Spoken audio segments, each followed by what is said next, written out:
Tá. Aqui tá 2 por 1, essa tá 1 por 1. Tá. Bom, gente, outra linguagem comum dentro do armazém convencional são com relação ao bloco. Quando a gente vai montar os blocos de empilhamento, de material que vai ser guardado, vai ser conservado aqui na área.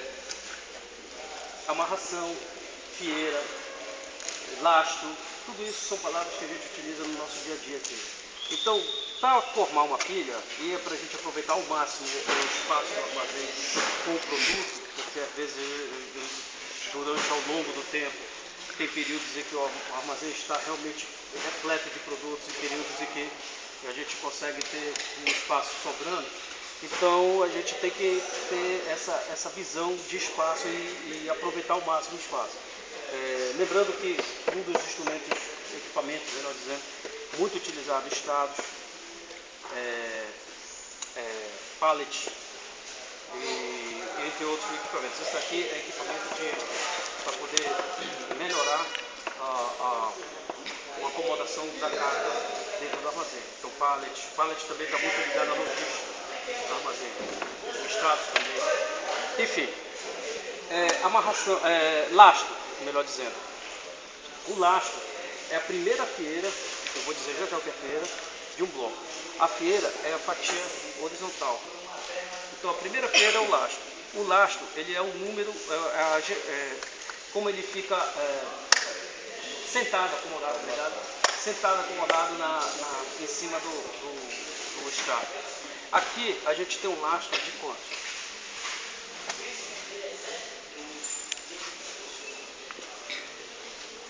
19, aqui, lastro 19. Eles colocam normalmente para facilitar quando a gente vai fazer o cálculo da quantidade do bloco. Então nós temos um lastro de 19. Aqui a acomodação desse lastro está disposto em 2 por 1. Não está exatamente 2 por 1 porque o tamanho é meio irregular. Se fosse uma saca de arroz ou saca de milho, feijão, ia dar para ficar 2 por 1. Mas a gente conta o lastro. O lastro é de 19. Nessa primeira fileira, lá embaixo, 19. A gente sempre conta uma pilha de baixo para cima, nunca de cima para baixo, sempre de baixo para cima. Por quê? Porque a saída é sempre de cima. Então a primeira que a gente forma, na formação da pilha, é de baixo para cima. É o tal do POB, não sei se você já ouviu falar isso em logística. POB, em inglês, né? Peixe, primeiro que entra, né? E o primeiro que sai, primeiro que entra. Então tem o pico, o POB, então, alguns gostam de falar, mas isso já é expressão nossa, por favor não grave, o ciclo. Mas enfim, é o pico, o POB normalmente que a gente trabalha. Primeiro que entra, primeiro que sai, primeiro que entra, último que sai. Tá? Nesse caso aqui, primeiro que entra, último que sai. E a primeira é sempre a de baixo. Isso trabalhando com pilhas, como é o caso do nosso armazém convencional. Bom, já sabemos que o lastro tem 19. Primeira feira de baixo. A gente conta a feira de baixo para cima. 1, 2, 3, 4, 5. Então nós temos 5 fieiras aqui. 5 vezes 19. Vamos lá, quem é bom de matemática? Todos nós vamos ser engenheiros um dia, eu ainda não sou. Perfeito. Então nós temos 95 sacos aqui. 95 sacos de quantos quilos? 10 quilos, vezes 10, 950 quilos só nesse pedacinho aqui. Depois a gente calcula o resto e tudo isso vai ser feito o lastro. Essa contagem, a primeira. Assim, nesse caso aqui, essa arrumação está praticamente quase 2 por 1. Está contado bem melhor de se enxergar, que a gente não vai conseguir enxergar por cima, mas eu vou tentar visualizar para vocês. Olha a disposição como está aqui, né? Ok? Agora a gente dá uma olhada para cá. Ó. Seria o 2 por 1. Como é que a gente vai contar isso daqui, ó? 1, 2, 3, 4,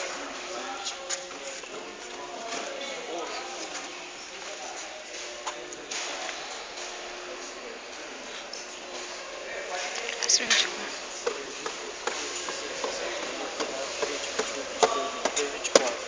24. Só que esse daqui são 2. Eram 11, 24. Tinha que começar a contar por esse daqui. Mais 11, 24 vai dar 12, 24. É isso mesmo. Lastro de 38 por aí. Não, 24, tá aqui. 24. Dessa tá 1 por 1 a distribuição. É a mesma coisa, igualzinho daquele dali.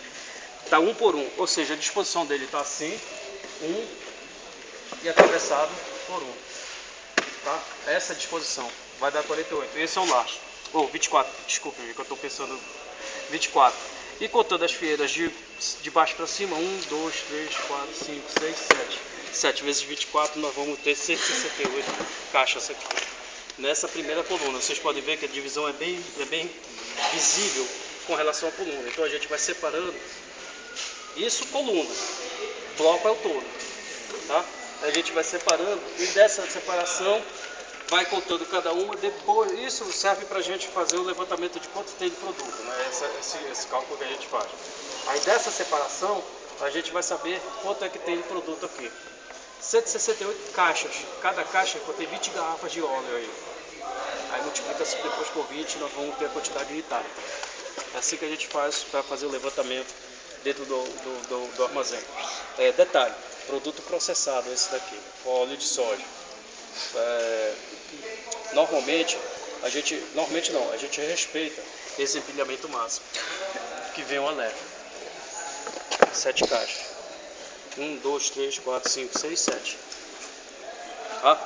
Respeita-se esse empilhamento máximo.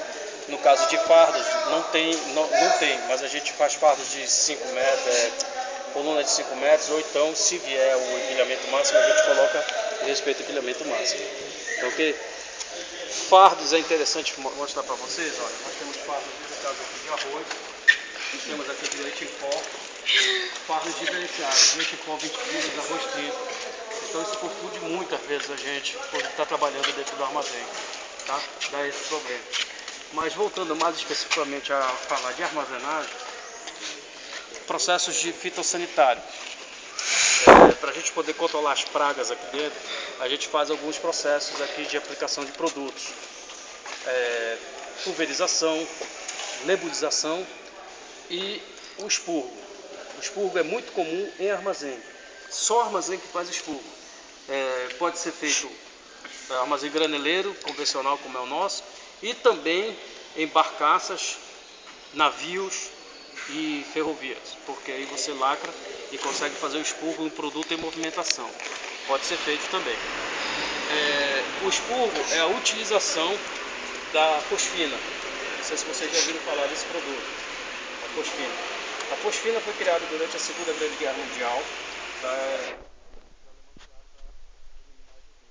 um gás altamente elimina realmente, é inodoro, você não sente cheiro. E no nosso caso, quando a gente compra o produto, o produto comercial ele tem um gás alérgico. A gente sente cheiro de água quando ele está em atuação. A composição da fosfina se ela reage com a atmosfera do ar e libera a fosfina, porque é que o gás que vai fazer o efeito em cima da praga do alvo, que é a praga para eliminar.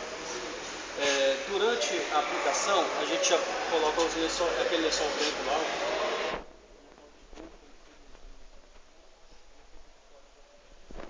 Esse lençol ele tem uma espessura, tem mais espesso, menos espesso, para a resistência dele. Nós cobrimos a pilha, porque os produtos comerciais podem ter grandes aspectos, ou seja, ele pode ser aplicado em diversas alguns produtos comerciais, nem todos, depende do registro desse agrotóxico, né, desse veneno no Ministério da Agricultura, depende do registro dele, para qual tipo de produto ele pode ser aplicado. Mas a gente utiliza um que é de amplo aspecto, a gama de produtos é diversa, bem como os insetos, as pragas aqui de combate. Então, nós cobrimos a pilha tal qual está aquela dali, se bem que aquela já encerrou o serviço. Nós cobrimos a pilha e ela é vedada com aquelas cobras de areia ali, ó, aquelas amarelas ali, tá? Naquelas caixotinhas azuis que estão ali, que é de material plástico, esses caixotes são distribuídas as pastilhas de fosfina que irão reagir com a umidade da atmosfera e liberar o gás tóxico para poder eliminar o produto, o inseto, desculpa. Melhor dizendo, essas caixotinhas são distribuídas embaixo dos estratos, espalhadas embaixo dos estratos, e aí dessa maneira esse gás vai ocupar todos os espaços, exatamente todos os espaços vazios, até entre grãos, todos os espaços vazios, para poder combater o inseto ou a praga que está lá dentro. Então, quando você forma, quer uma câmara, quando você forma a câmara com lençol, vai ficar uma câmara de gás realmente. Quando você forma a câmara com lençol, vedou com as cobras de areia, os insetos que estão ali dentro serão totalmente eliminados, exterminados. E o produto é muito eficiente, bastante eficiente. Lembrando que o cálculo da quantidade de fosfina que vai ser aplicada é em função do volume da câmara. A gente determina o volume da câmara, faz o cálculo e depois transfere pela quantidade de pastilhas. Eu não estou lembrado exatamente agora a orientação do fabricante, quantas gramas de fosfina são, quantos quilos ou gramas de pastilha, quantas pastilhas são para o volume.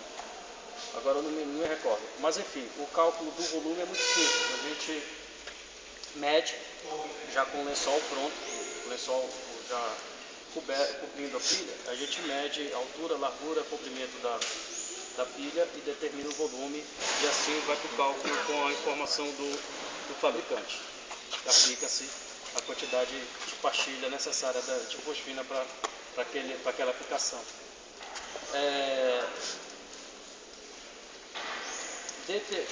No mercado existem dois ou três produtos. Eu estive numa convenção há pouco tempo internacional, faz muito tempo, que está entrando no mercado um produto novo para espurro, um produto líquido. Nos Estados Unidos estão utilizando já, está em fase de teste para aplicação. É um novo, e esse que a gente usa é pastilha, é sólido e depois se torna gasoso. O líquido é a mesma coisa, seria a reação e vai se tornar gasoso. O gás é liberado. Eu citei que foi criado durante a Segunda Grande Guerra esse produto, e a guerra em si, o militarismo, não vou dizer guerra, o militarismo trouxe muita inovação para a área de logística. Pallets, estrados, containers, tudo foi criado nessa fase. Containers, pallets, estrados, lógico, isso vem passando por um processo ao longo do tempo com aprimoramentos, mas a criação mesmo, a essência do equipamento foi criado nessa época, então, por essa época, melhor dizendo. Tá? A própria armazenagem sofreu muita alteração depois do pós-guerra. Armazenagem de alimentos, por favor, porque viram a necessidade do alimento naquele período, armazenagem de alimentos. Eu citei lá na frente uma palavra para vocês, talvez muitos não saibam, que é bunker.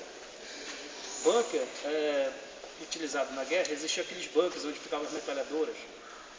É proteção. Bunker, ficava a metralhadora lá dentro, é mais ou menos como se fosse proteção, traduzindo não bem ao pé da letra. E bunkers hoje na área de armazenagem são para acomodar produtos a granel. É muito utilizado essa expressão e esse tipo de armazenagem a granel, falado em bunkers em grandes áreas produtoras de grãos, mais especificamente arroz. Eu já observei isso na Austrália, não que eu tenha ido para lá, por favor, não fui na internet. Austrália, aqui no Brasil existe, mas não tão disseminado quanto em outros países ali da Ásia. Tá certo? A Ásia Oceania. Deixa eu verificar a soma aqui da tela aqui, para poder mostrar para vocês. Sim, falando em estrados, que a gente falou ali na frente um pouquinho, o produto não pode ficar diretamente. Pela legislação, a gente tem que respeitar a legislação sempre. O produto não pode ficar ligado diretamente ao solo, mesmo estando embalado. Ele não pode. E o estrado, além de ser um equipamento eficiente nesse sentido, de não deixar ele em contato com o solo direto, ele também faz um papel espetacular com relação à aeração do produto. Faz com que o ar circule tocando a atmosfera, que é importante. Esse produto aqui, nem tanto, mas a gente vai ver mais ali na frente, agrícola, produto agrícola mesmo, saindo do campo para o armazém. E o produto agrícola, o grão, ele é um ser vivo. Ele tem embrião, ele respira, vocês sabem a diferença de grão e semente, né? Semente destinada para propagação, grão, alimentação, seja animal, seja humano. No caso do grão, ele de forma alguma pode ficar direto em contato com o solo. Por quê? Evita contaminação, né, bactérias, fungos, enfim. Evita pelo fato da característica dele de ser higroscópico, perda e ganho de umidade muito fácil, mais ganho do que perda, então evita essa circulação de água dentro do próprio grão, tá certo? Então acho que a gente pode se direcionar para o próximo armazém. Paulo Rogério, passar para lá, vamos para lá. Pode ficar à vontade, né? Vocês botam embaixo? Embaixo. Tudo embaixo. No caso de pilhas formadas em convencional, embaixo. No caso de armazéns graneleiros, a fosfina pode ser é o seguinte: ela vende dispostas em pastilha, em sachê, em comprimido, que é o menorzinho de todos. E sachê, não sei se tem uma outra dispersão que eu não me recordo agora se tem. Mas enfim, no graneleiro é muito utilizado o sachê, porque a fosfina sempre fica o resíduo, um pó residual. E aí quando ela libera, o sachê é liberado, o gás é liberado dentro do sachê, o pó residual fica ali dentro. Então você só faz tirar o sachê do meio da pilha. Não fica o resíduo no grão. Na pilha que eu falo, na massa de grão, tá, por favor.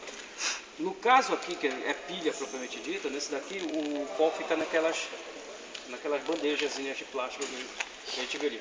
Lembrando que pode ser utilizado bandeira no caso desse produto, fosfina, pode ser utilizado bandeja de plástico ou de madeira. Metal nunca, porque a reação do produto com o metal, alumínio, o metal mesmo, pode dar problemas de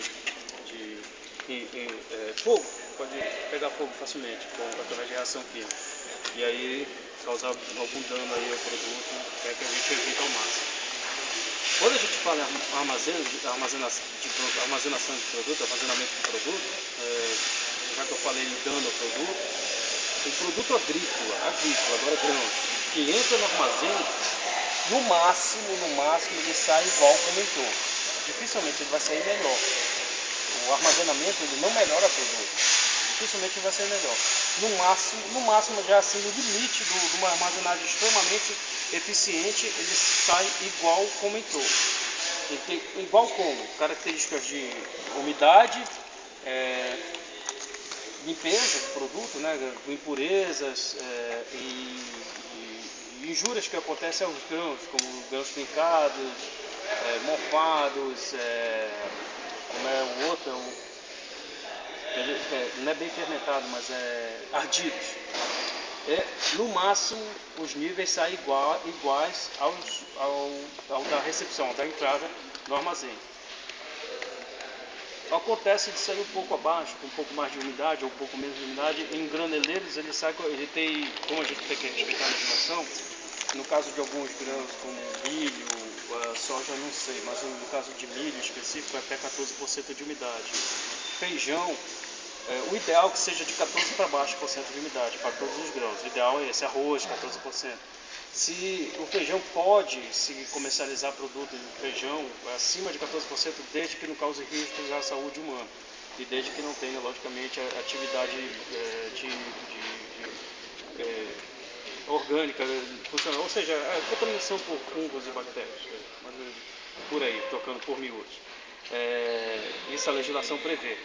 Pode ser feita comercialização, mas arroz, milho, abaixo de até 14% de umidade. Então a gente tem que sempre, periodicamente, manter uma vigilância com relação à umidade do produto. Então, mensalmente ou quinzenalmente, o nosso RT aí coleta a amostra, verifica a umidade, anota a data, tudo, e vê se a umidade está dentro do padrão do produto.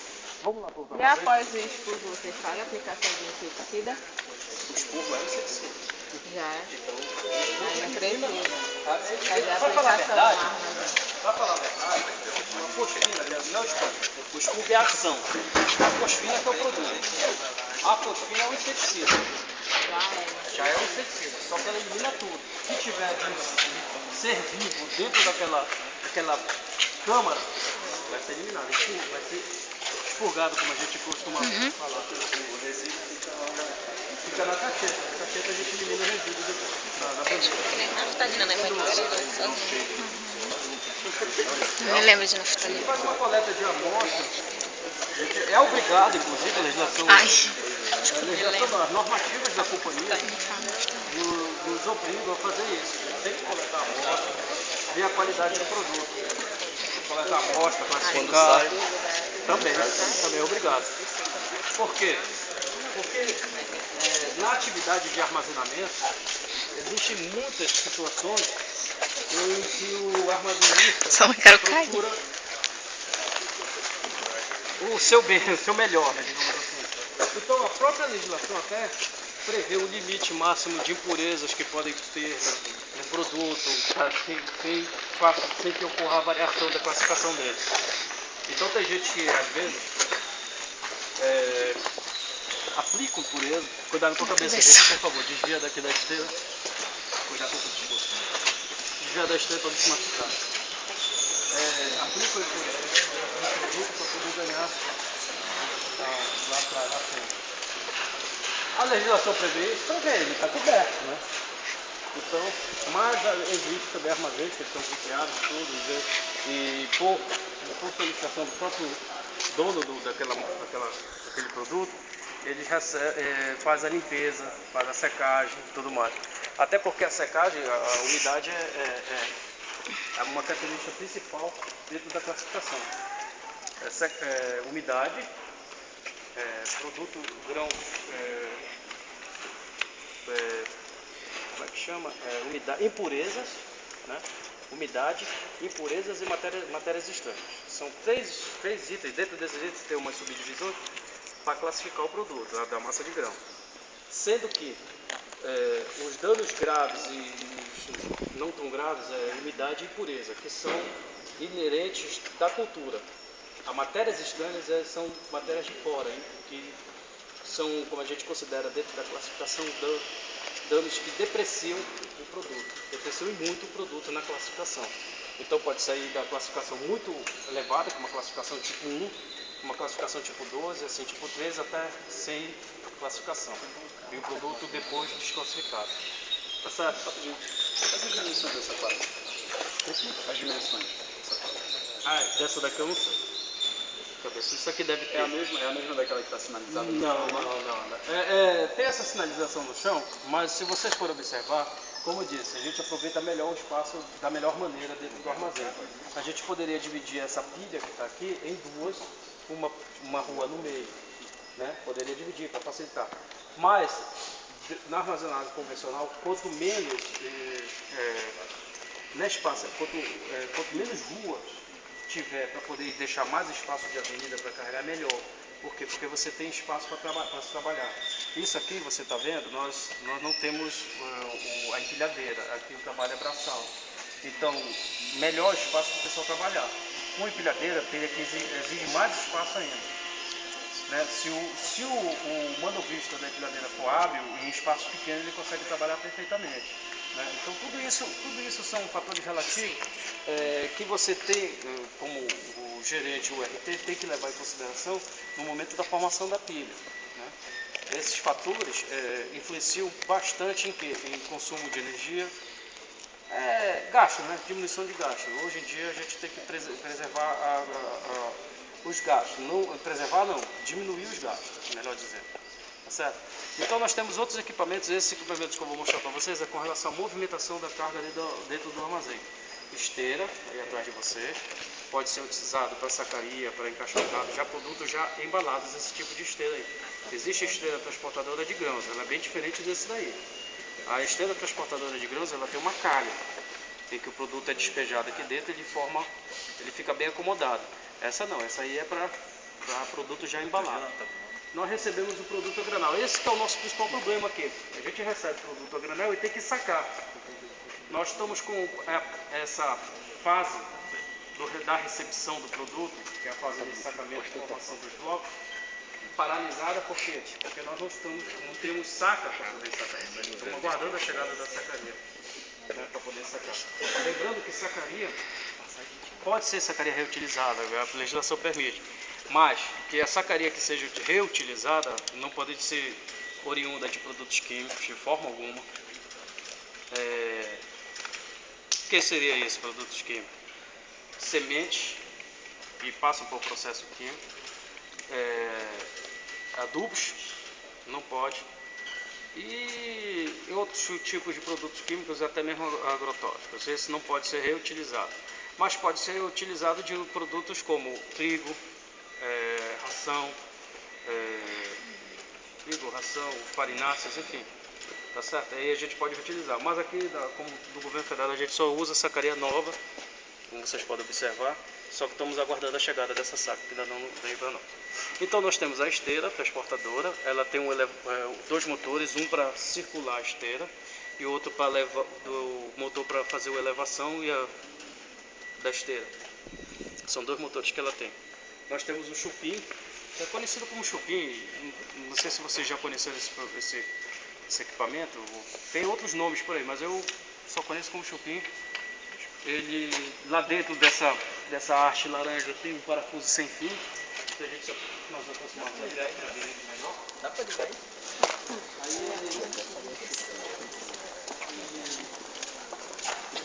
Recepciona daquela ponta o grão e ele é transportado por dentro do parafuso sem fio para cair em outro local. Aqui nós estamos utilizando não para movimentação, mas para a embalagem do produto diretamente. Coloca a saca ali embaixo, enche a saca, costura a saca, a nossa saca sempre são costuradas e leva direto para a composição da pilha, tá? Nós temos dois aparelhos, ali está o parafuso sem fio, dá para ver direitinho, tem uma grade de proteção para evitar acidentes, né? Aqui o produto é milho em grão, vocês podem observar direito. Esse milho aqui é para compor um programa do governo federal para atender pequenos produtores. Esse milho veio do estado do Mato Grosso, regiões produtoras de grande produção, se eu não me engano, Mato Grosso. E é para atender pequenos criadores, avicultores, suinocultores do estado, cadastrados dentro do programa a um preço subsidiado pelo governo, preço do produto subsidiado pelo governo. Tá certo? Estão com a recepção interrompida momentaneamente por falta da saca, mas está chegando aí, a gente vai trabalhar. Tá certo? Dentro da armazenagem convencional, a gente tenta manter o armazém o mais limpo possível, porque o acúmulo de sujeira, o acúmulo de impureza, vamos dizer assim, matérias estranhas, é atrativo para pragas. Isso tudo é atrativo. Pragas, quando a gente fala em pragas, não é só inseto, né? Pragas, roedores, aves, fungos, né? Então, tudo isso são pragas. Então, não somente insetos. A primeira coisa que a gente pensa seria os insetos, mas não somente insetos. Dentro da escala de pragas, nós temos as pragas, falando em armazenagem ainda, nós temos as pragas primárias e secundárias. As primárias são aquelas que agridem o grão diretamente, né? Fazem buraco no grão para consumir o grão. E as secundárias são aquelas que se aproveitam da abertura deixada pelas pragas primárias para poder depositar os seus ovos ali e a larva atacar o grão por aquela abertura. Então, quando a gente controla a praga primária, normalmente é controlada a praga secundária, né? Dessa maneira. Tem muitos insetos que eles se aproveitam do acúmulo de sujeira, como eu falei, e para se aglomerarem naquela sujeira ali, se reproduzir e se alimentar do produto que se torna massa de grão nas pilhas. Esses insetos estão muito ligados a uma armazenagem de má qualidade, então a gente tenta manter a limpeza, que isso elimina também esse tipo de praga, mantendo uma limpeza, mantendo o ambiente limpo, né? Aí se elimina esse tipo de praga. Nós temos problemas com pássaros. Então, qualquer armazém, seja convencional, seja granel, tem muito problema com pássaros e roedores. No caso dos pássaros, pombos, e o IBAMA impede que a gente elimine os pombos. Então a gente tenta fazer barreiras físicas para que ele acesse o interior do armazém. Acontece de um ou outro entrar, mas não tem como a gente eliminar por questão de força de lei. Então a gente tem que respeitar a lei. Outras turmas que vieram aqui, alguns colegas perguntaram, e se colocar de repente gato ou cobra para comer? Não, a legislação proíbe terminantemente animais dentro do armazém. Não pode, nenhum tipo de animal dentro do armazém. Acontece de entrar um pássaro ou outro, mas por força de lei também a gente não pode exterminá-los, né? Então fica aquele jogo, aquele cabo de guerra, a gente tem que colocar barreiras físicas para impedir o acesso deles ao interior do armazém. O pombo, como técnico que sou, como agrônomo formado, eu considero o pombo uma praga. O pombo, se a gente for ver a literatura, estudar a literatura, são cerca de 57 ou 60 doenças ligadas a esse animal, que ele é vetor ou que ele provoca diretamente. Tá? 60 doenças, extossomose, toxoplasmose, muita doença respiratória, que ataca diretamente as vias respiratórias, em função das fezes secas, quando o pessoal varre, sabe, com aquele spray, aquela suspensão, aí respira aquilo dali, aquilo pode causar problemas no futuro, que já causou problemas no futuro da pessoa que está ali trabalhando. Enfim, é vetor e também causador de doenças diretas aos seres humanos. Roedores é uma outra praga muito difícil de se combater. A gente controla, meios de controle, mas é muito difícil por ser um animal muito astuto. Ele tem esse senso, não que ele seja inteligente, mas ele tem esse senso de percepção bem apurado. Eles vivem muito em colônias, a atividade dele é noturna, não é durante o dia, a atividade deles é mais noturna. Eles vivem em colônia, e quando o animal detecta que o outro morreu em função de uma isca ou em função de um produto aplicado, aquele produto, eles mesmos já eliminam o contato diretamente com aquele produto, o que dificulta muito o combate. Então, o combate, o controle dessa praga tem que ser feito de maneira muito sistêmica, gradativa, e leva muito tempo. Então, a gente, aqui dentro da companhia, a gente tem um sistema de controle não só dessa praga, é o CIP-CONAB, né, controle integrado de pragas, que foi implantado já há alguns anos, e se vocês repararem, tem algumas, aqui está para lá para frente, tem algumas placas, papéis mesmo, fichas, que vocês podem anotar quem viu o animal, o inseto, qualquer inseto marca, olha, viu no dia tal, marca na data, e a gente tenta controlar dessa maneira. Para quê? Para saber a infestação, em que nível está.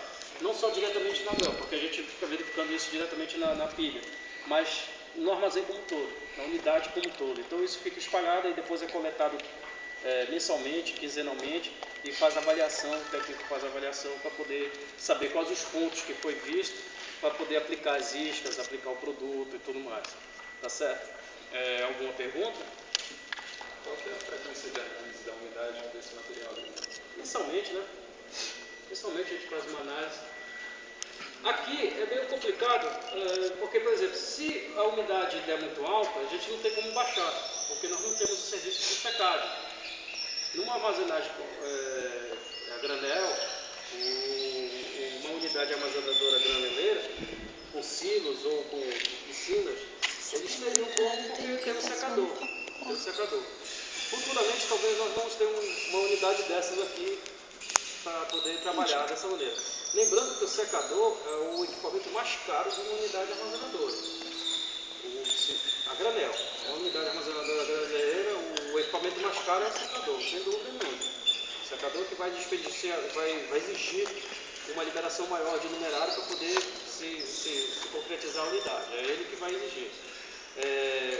E também lembrando que a unidade armazenadora, quando ela é projetada para arroz, ela pode armazenar feijão, pode armazenar soja, pode armazenar milho, mas o inverso não é verdadeiro. Se você projetar uma unidade para milho, soja, não pode armazenar o arroz em função da abrasividade do produto. O arroz, quando ele é armazenado, quando vem do campo, ele vem em casca. Aquela casca, com a movimentação da carga, que normalmente em armazenagens com silos, usa-se muito o efeito da gravidade. Então o arroz é carregado através de elevadores que vêm com copinho, elevador e despejado em cima nas mangas transportadoras. Essas mangas são feitas de material galvanizado, chapas galvanizadas.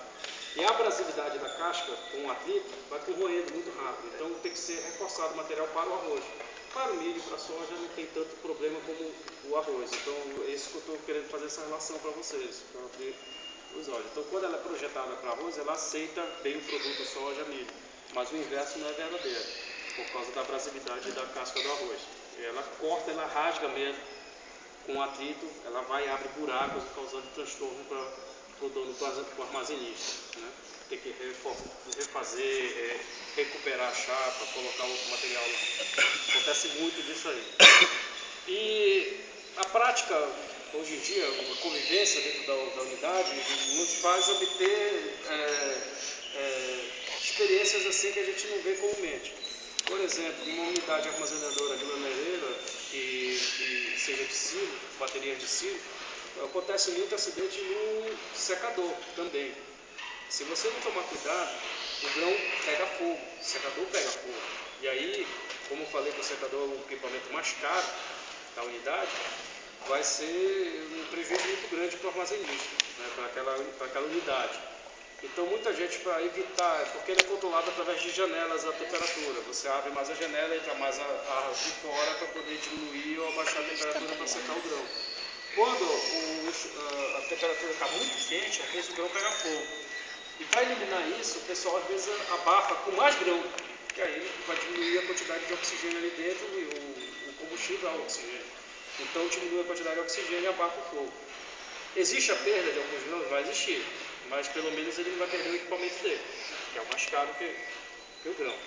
Então acontecem situações como essa que só a convivência dentro do armazém a gente vai aprendendo, né?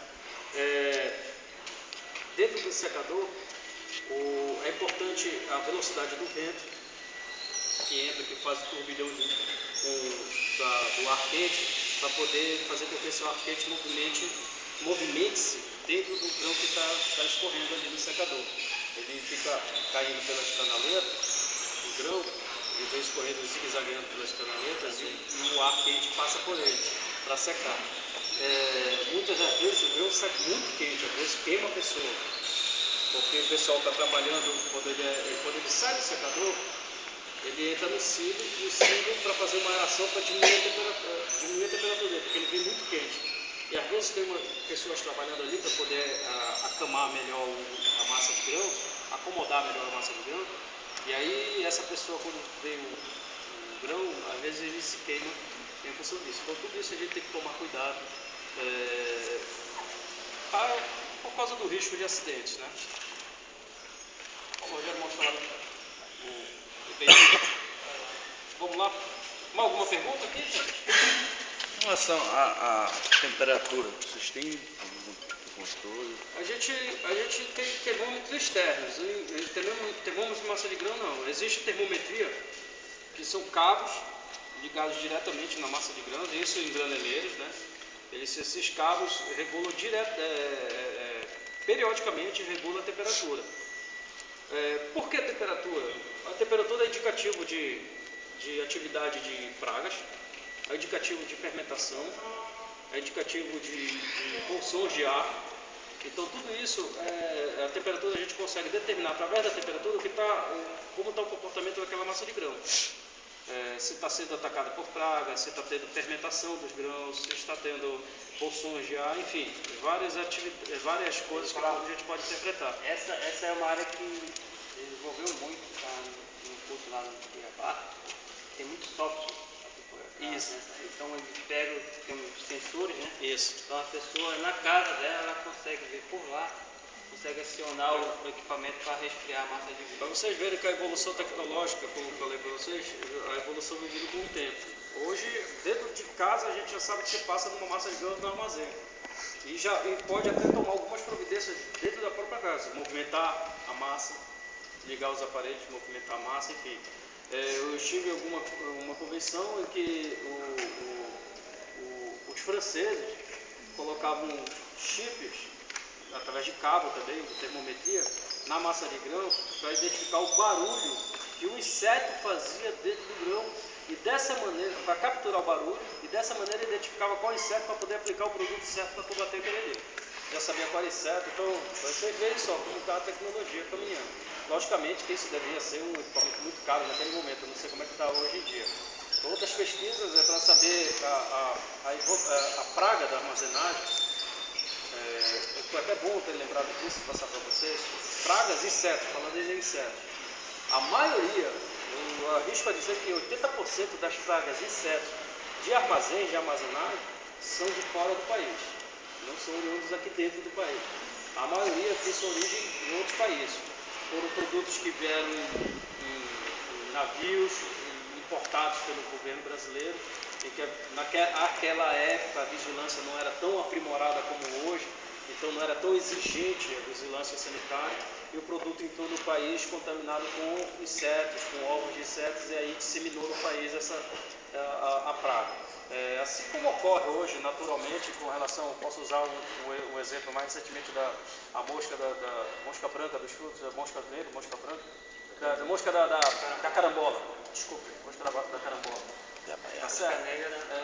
Mosca negra do citro. A mosca da carambola. Então, o pessoal faz barreiras sanitárias, impede a venda, enfim, ocorre esse transtorno todo para o produtor. Para evitar assim a disseminação da praga, não é um combate, é a disseminação, que ela se espalhe. O combate tem que ser feito no local onde foi detectado. Então aí o pessoal estuda a maneira melhor prática, pesquisa variedades resistentes, enfim, aí vai, né? Mas a disseminação tem que ser evitada, que é o caso da vigilância, que é um dos principais objetivos da vigilância sanitária. Então a importância da vigilância sanitária, limpar esse tipo de produto.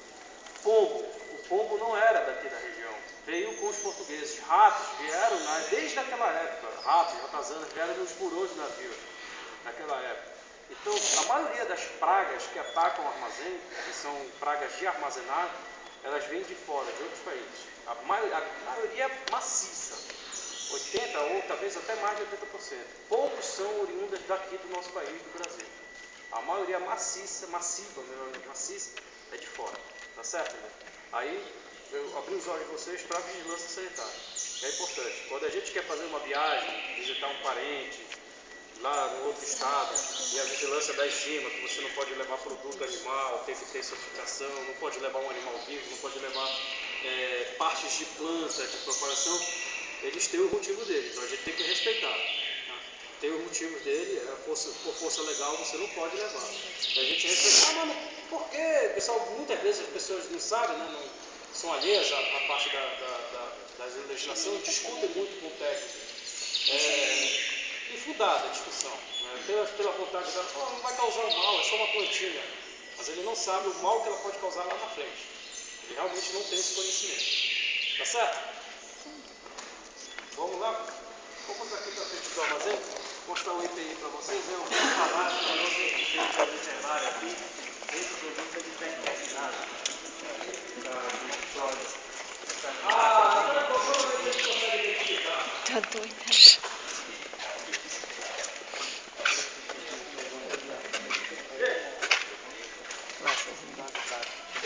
Essa pilha aqui está um pouco cheia porque a gente está movimentando ela. A gente tem saída.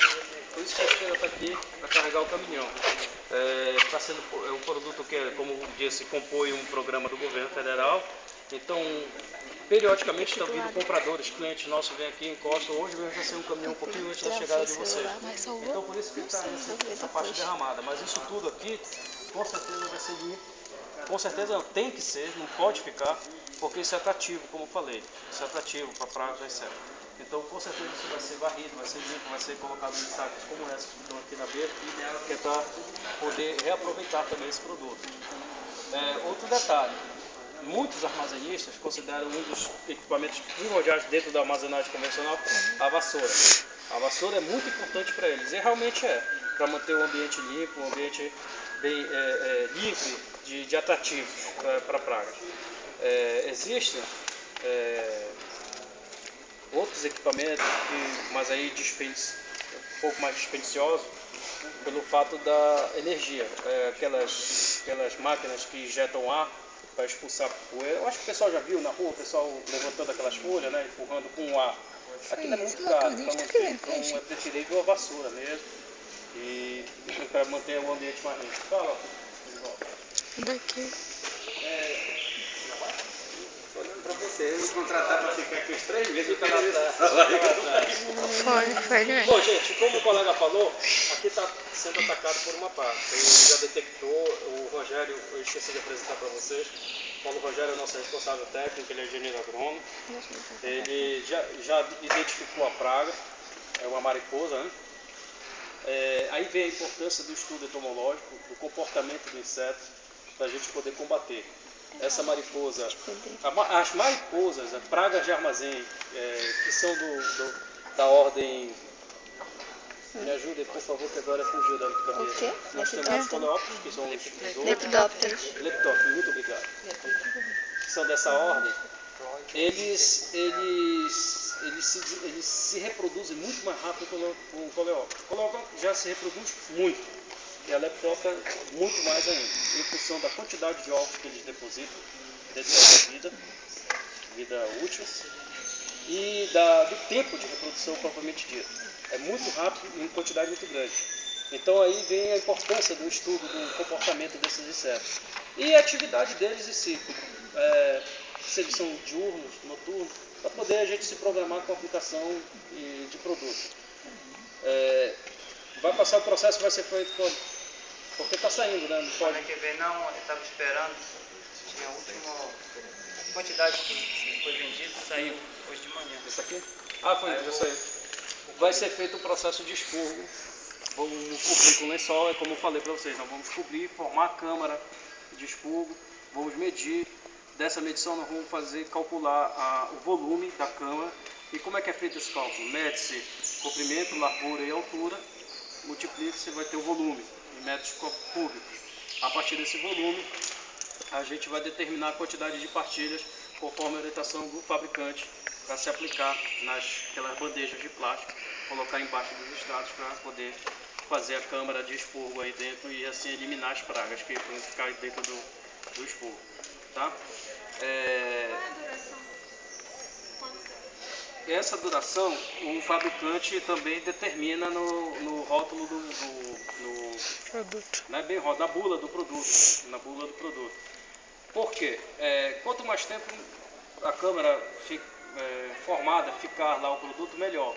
Mas como aqui é muito quente e o calor aumenta a atividade dos insetos, fazendo com que eles respirem mais rápido, então a eficiência do produto é mais rápida, chega ao seu objetivo mais rápido. Então a gente, em média, a gente deixa 72 horas, né?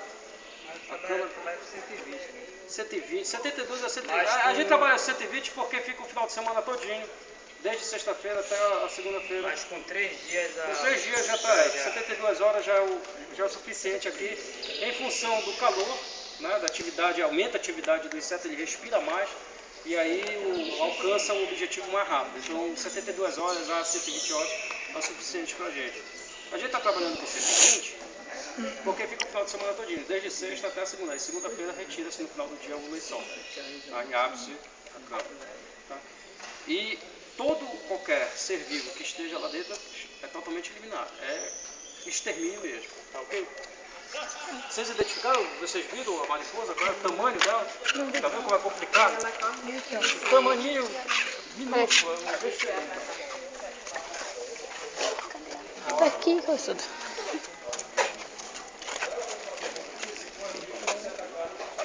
Eu sou cega, mano. É aqui também, não enxerguei nada. O Cid desce pra te aparecer. Tem.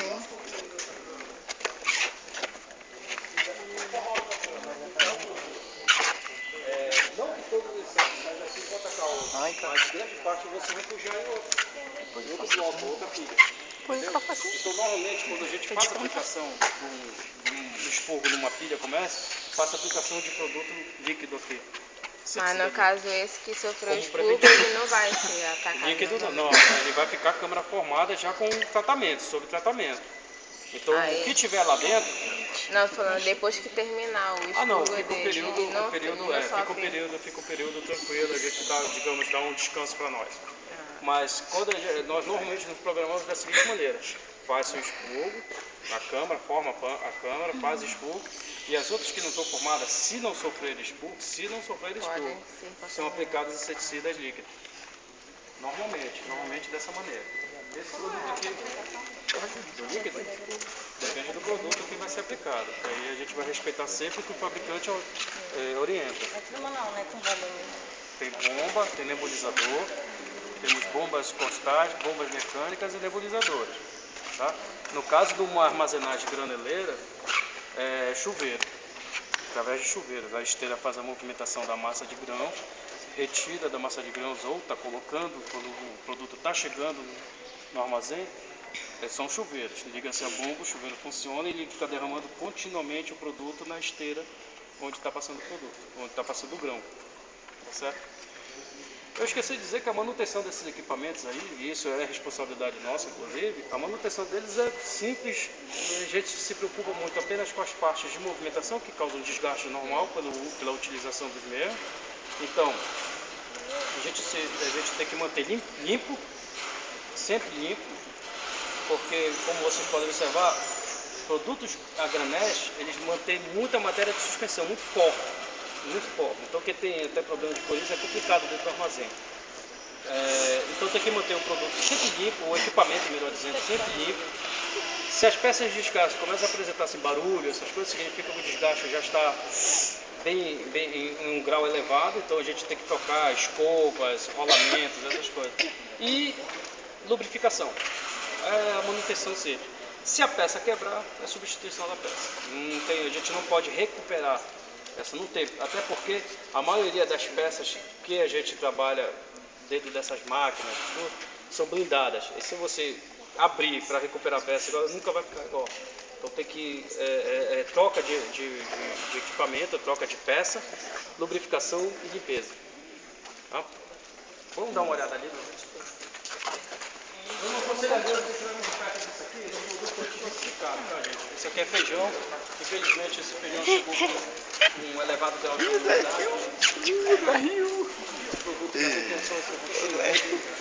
Esse daí, cara,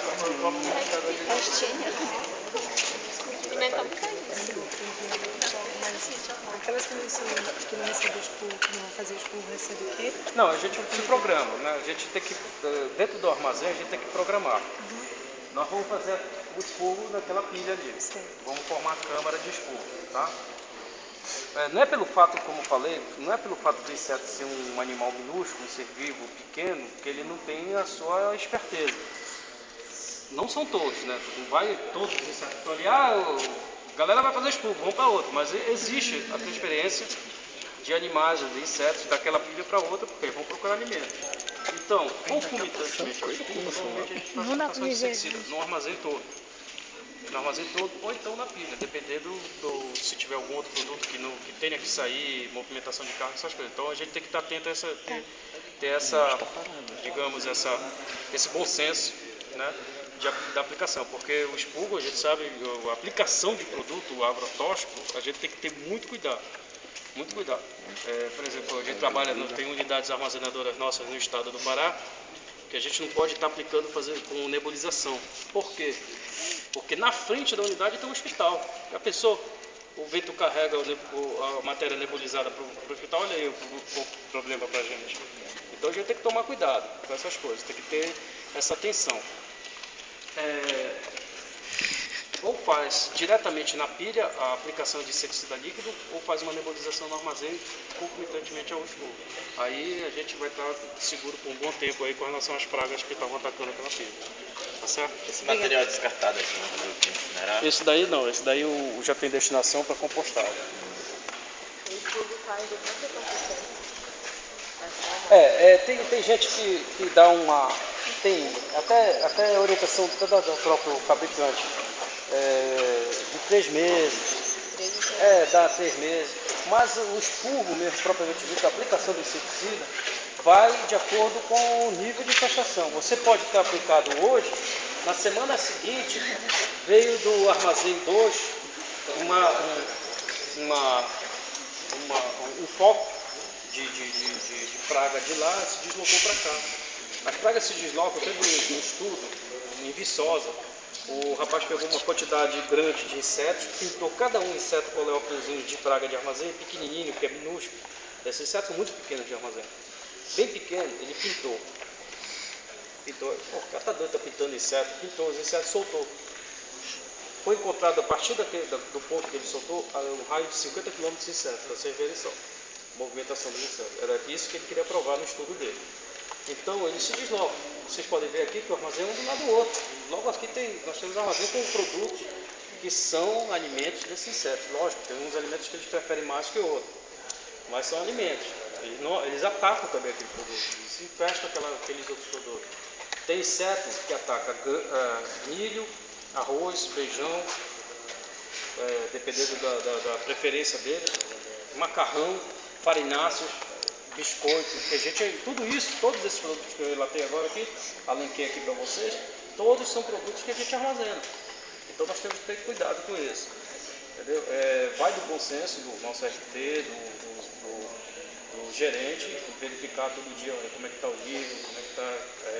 É um nível que pode se considerar normal, pode se considerar baixo.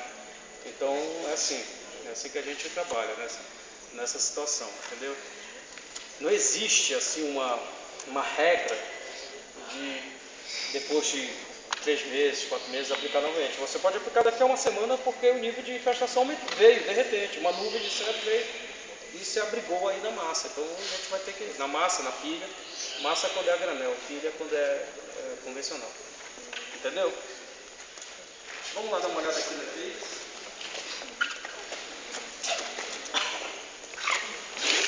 Essa suadeira aqui é normal. Essa suadeira você precisa ver 2 horas da tarde. Outra turma sofreu mais que você. É verdade.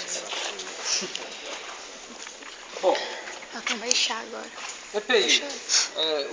Durante a aplicação a gente tem que usar os macacões, né, para proteção, EPI, equipamento de proteção individual, legislação trabalhista, a gente tem que obedecer. Legislação a gente não se discute, obedece. Tá? A discussão fica para os grandes, não para nós. Então a gente obedece, a legislação tem que ser obedecida. Então, macacão, bota, luva, máscara, as máscaras têm especificação, todos esses equipamentos aqui têm especificação. Não é pela beleza, não é moda, né? Não é pelo glamour, pela beleza, é pela especificação que a gente está adotando. Em produtos líquidos que são aplicados, a gente usa ainda avental, óculos, né? Óculos, avental, enfim. Causa algum desconforto? Causa calor, bastante, causa desconforto. Suportável, mas é para o bem da integridade física da pessoa que vai manusear, da pessoa que está aplicando, ou da pessoa que está aqui e está coordenando, orientando o pessoal, tá certo? E esses são os produtos, assim, o nebulizador, esse nebulizador é um nebulizador portátil, tá? A gente coloca ele em cima do carrinho, pode ser Sem crenqueira. tipo um carrinho de mão, parece um carrinho de mão. É um nebulizador, vocês sabem a diferença do nebulizador para o pulverizador, não sabe? Se eu perguntar, o pessoal vai saber responder. Posso perguntar para vocês? Não sabe, moço, não. Qual a diferença então, gente? Qual a diferença do nebulizador para o pulverizador? Zero para eles, dá zero. É o tamanho da partícula a ser aplicada. O pulverizador, a partícula é um pouco maior, o nebulizador é menor.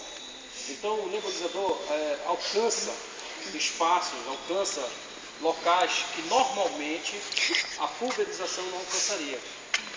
Tanto na pilha quanto no próprio armazém, porque a gente não nebuliza, não pulveriza somente a pilha, o armazém como um todo.